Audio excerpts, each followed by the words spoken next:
prepared a list of missions for you. Open your iDroid.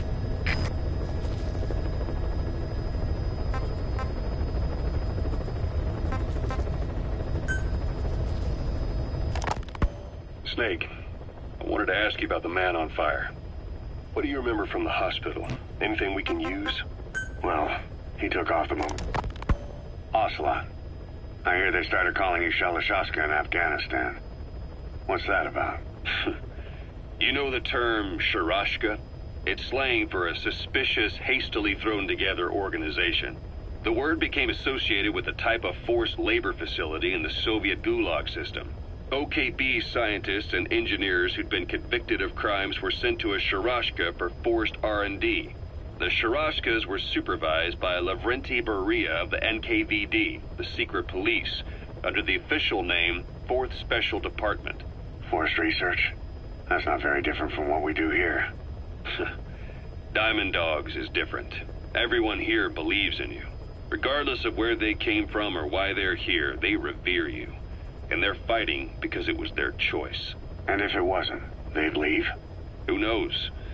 That's our reality here, whether it's real or not. If there's another truth, I don't want to know it. All that matters is that's the concept that's taken shape in their heads. The traces of a group ideology, our superstructure, to put it in mark. Go on. Right. So anyway, at some point the enemy started calling me Sharashka. This was after the war in Afghanistan broke out. While I was keeping an eye on you in that hospital, I was also heading up interrogations here. The men I broke gave up their comrades and families, everything they wanted to protect them most. No real cause for it. I just let myself get caught up in the old Russian pride. And suddenly I received the honor of becoming Special Interrogation Advisor to the forced labor camps. But the more men I interrogated, the more people saw me as just that, the interrogator. It helped cover my real objective of keeping you safe. You went that far for me? Far enough to keep you alive. I ended up being pretty well known among the Afghan guerrillas. Some of them would have seen me on the battlefield, and that's how I got the second half of the name. Shashka. It's a sword, a type of saber from the Caucasus. Russian dragoons and Cossacks carried them into battle. Now, the Russian Empire had a general by the name of Fyodor Arturovich Keller. His bravery earned him the nickname Russia's Greatest Shashka. Someone must have known about that, because somewhere along the line, Shashka got stuck on the end of Sharashka. The guerrillas were using the name amongst themselves, and by the time I got to hearing about it, pronunciation had wound up as Shalashashka. So, half Gulag, half Hero Sword. Is a perfect fit. Rumors and ideas about people can get out of hand fast. Once you create a character and put it out there in public mind, it warps and twists with every baseless rumor. And before you know it, all people see are phantoms. In my case, it works out just fine. I'm plenty used to working under aliases.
Hospitalized in Dikelia, a British sovereign base area on Cyprus.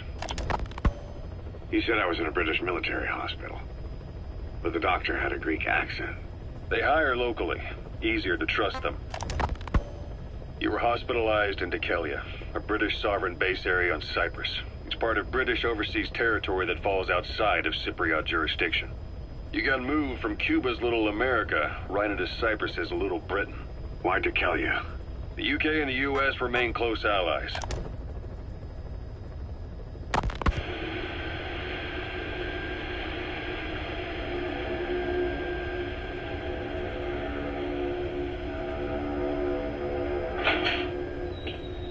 You're up. We're changing ships? We can't go sailing the Suez in a whaler. The Suez Canal. When did they reopen it? Not long after you were attacked. Once they finished sweeping it for mines after the Arab-Israeli conflict. Can you stand? We're going to transfer to a container ship for passage through the Suez. Our destination is Pakistan, Afghanistan's neighbor to the south. There, we disembark and head via Peshawar to the Zero Line, the border. We'll travel to the Khyber Pass by road. And then? We continue on horseback. Afghanistan's main roads are under Soviet control. We'll need to go around them. It'll be all narrow, winding paths through the mountains. We'll do better on horseback. It's a local guerrilla tactic. They use the higher ridges to avoid air recons. Then they charge down the mountains for ambushes. The Soviets still haven't devised a counter-strategy. Our time frame is only half as much as we really need. It'll be a tough march. Better horses than boats. Well, it'll make for good physiotherapy. Take the time to get used to that new arm. While the Soviets have indicated they are not participants primarily because the United States has made no attempt to guarantee the safety of the Soviet Union's athletes, the United States is increasingly demonstrating the belief that the issue has nothing to do with its preparations, and in fact this is retaliation for the Western nations' boycott of the previous Moscow Olympics. That concludes today's news. That's quite some news. The Soviet Union not attending the LA Olympics? Yeah. Andropov's death has changed some things. They're calling it revenge for the Western boycott of the Moscow Olympics. Countries boycotted the Moscow Olympics? Yes. In protest of the Soviet Union's invasion of Afghanistan. Over 50 countries were absent. It's too bad I didn't get to see Yamashita's judo. When the 40th Army crossed the Amu River 4 years ago, détente went right out the window. The U.S. Congress chose not to ratify SALT II, and Reagan's hardline politics won him the presidency in a landslide. According to him, the Soviet Union's an evil empire. The Second Cold War. And there's been no end to regional conflicts and civil wars. Lebanon, the Falklands, Grenada, Iran, Iraq. The story never changes.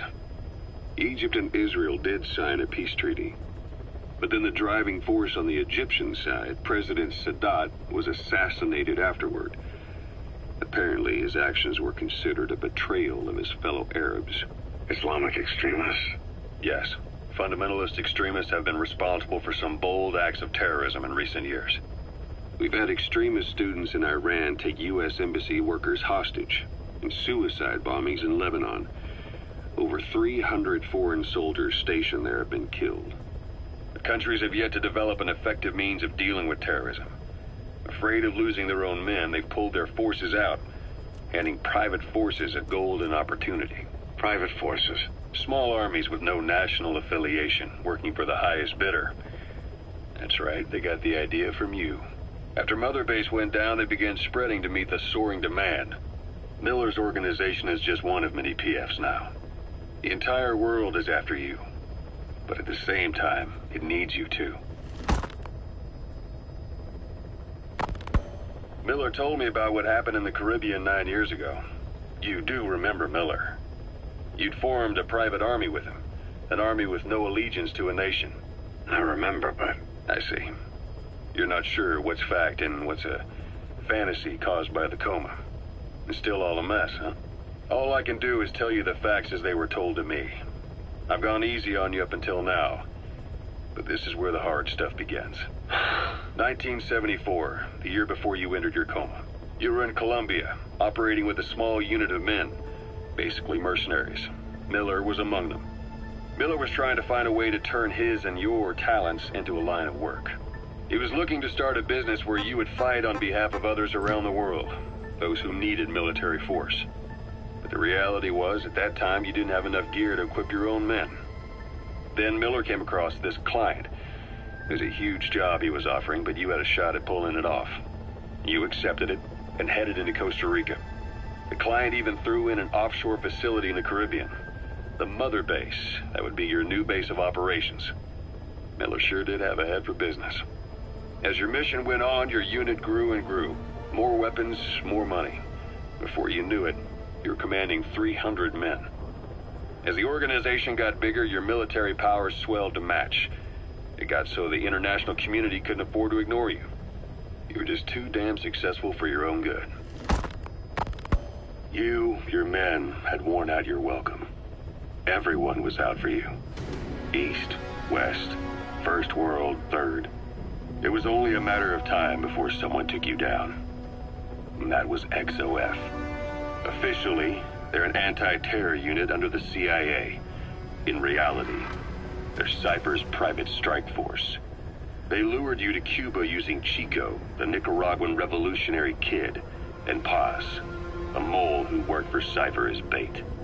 While you were gone, XOF, posing as a nuclear inspection team, stormed Mother Base. At the same time, C4 they'd placed on the strut legs went off. The whole thing went down in minutes. XOF. Kisses and hugs followed by a big FU. All because of Miller's blind spot. A back door into Mother Base no one suspected. You remember a certain scientist. Huey was responsible for bringing the inspection team on board, giving the enemy a perfect opportunity to hit you at home. You were returning from Cuba when it happened. Mother Base came damn close to taking you with it into the Caribbean. Those of your men out on assignment returned right away. They refused to believe the wreckage in the water they found was Mother Base. But they checked the coordinates again and again, until reality finally settled in. You were supposed to die that day. That was XOF's primary objective. As far as most folks know, you did. The first doctor to see you wasn't even sure what he was looking at. Before they'd even finished operating, your men moved you to that hospital in Cyprus. It was a woman named Eva who arranged that. Rings a bell, huh? Most men in your condition would have been written off right from the start. But you survived. You went straight down to hell, and they pulled you out. Your eye wide open. Full of venom. The days of naked Snake are long gone. Welcome back, Venom Snake. This world still needs you. Here, Snake, try this on. A prosthetic arm. Yeah, Miller was calling it the arm that wasn't there. The physiotherapy's going well. Your arm's bulked up enough for it to fit. There. Perfect. A little time with it, and it'll work better than the real thing. What do you think? Huh. I can still feel my real arm. Well, you better get used to this one quick. You have any pain? Every now and then. Where? My fingertips. My left fingertips. Sounds like phantom pain. Your brain still remembers your old hand. Yeah. What about your vision? Can you see okay? Yeah, at the moment. Now, the shrapnel in your skull is pressing on your optic nerve. I'm told any hard impact could have an effect on your visual cortex. Yeah. The doctor mentioned that. Your brain might process visual information incorrectly. In other words, you could have hallucinations. You might see things that aren't there, or not see things as they really are. You experienced any of that? I think so. When? Right after I wake up. Colors look faded. Colors, huh? Well, that's not a major concern in and of itself, but it could mean the difference between life and death in the field. You'll need to watch out for that. I will. All right. You should continue your physio. We'll be arriving soon. It's the last chance you'll get.